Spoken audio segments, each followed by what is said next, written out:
जी से जानते हैं कि कल चंदौली में बैठक हुई है और बैठक में कई मुद्दे उछल के आए हैं, इस पर क्या कहना है? कल दिशा की बैठक है, उसमें जो सरकारी कार्यक्रम चल रहे हैं जनहित से, उनकी मॉनिटरिंग थी कि वो सुचारू रूप से जनता तक पहुंच पा रहे हैं या नहीं पहुंच पा रहे हैं।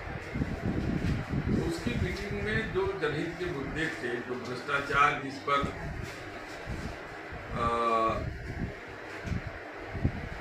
पर लोगों को आशंका थी नहीं यहाँ भ्रष्टाचार हुआ है या वहाँ हो रहा है, बहुत से कामों में अनियमितता के संकेत मिले थे, उन कामों पर मॉनिटरिंग कमेटी बैठा करके, जांच कमेटी बैठा करके उन कामों को जांच करने के निर्देश दिए गए हैं।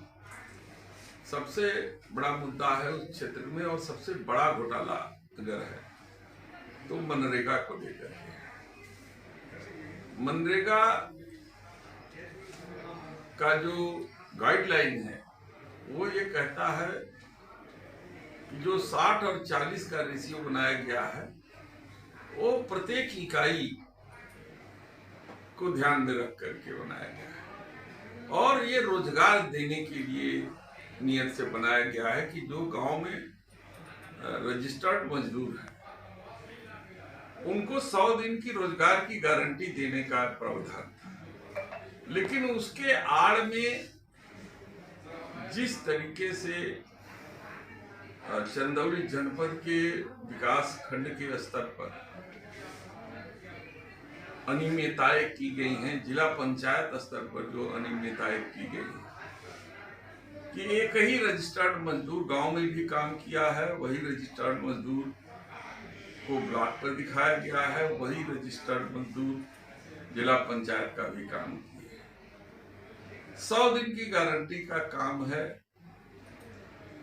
और वही मजदूर को जो है कई बार डुप्लीकेट और ट्रिप्लिकेट तरीके से उनको दर्शा करके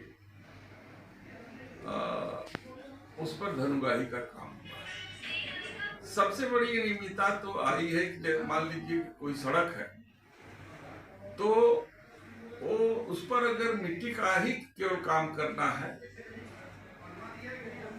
तो उस पर केवल मिट्टी का काम होगा, क्योंकि मजदूर मिट्टी के काम में लगते हैं, उनका जो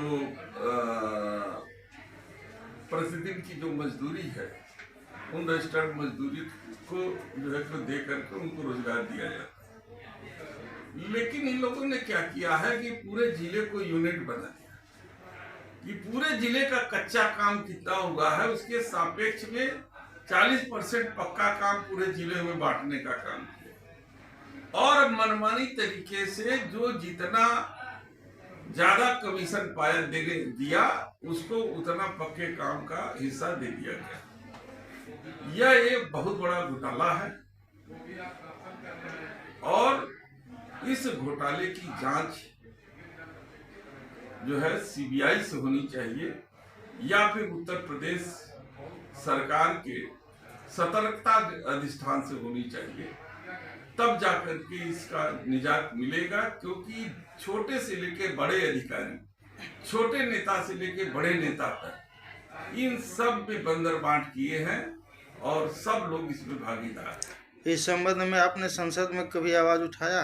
अभी संसद में उठाने की बारी नहीं आई है, लेकिन भविष्य में आने वाले समय में जब भी संसद चलेगी उसके संदर्भ में मैं मनरेगा में हो रहे घोटाले के संदर्भ में मैं सवाल जरूर खड़ा करूंगा। लेकिन साथ ही साथ मैं एक पत्र माननीय मुख्यमंत्री जी को लिख रहा हूं कि आप सतर्कता अधिष्ठान से जांच कराएं और हर एक काम की जांच कराएं, क्योंकि वो 40-60 के रेशियो के नाम पर जिस तरीके का मनरेगा का दुरुपयोग हो रहा है, वो दुरुपयोग करने वाले लोगों के बीच जो बंदरबाट हो रहा है उसकी गहन छानबीन होनी चाहिए, तब जाकर के पर्दाफाश होगा।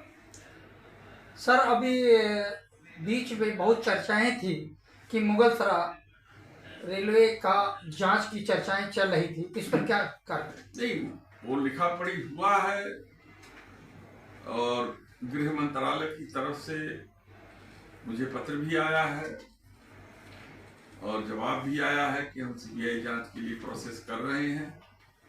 आपको ज्ञात होगा कि रेल के जरिए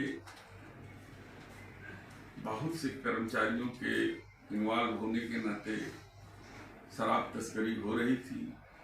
हमारे 2 नौजवान सीआरपीएफ के जवानों की हत्या भी हो गई थी, वो भी जांच चल रही थी।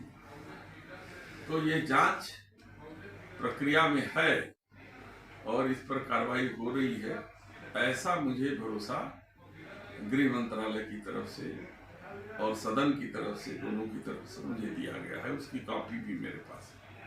धन्यवाद।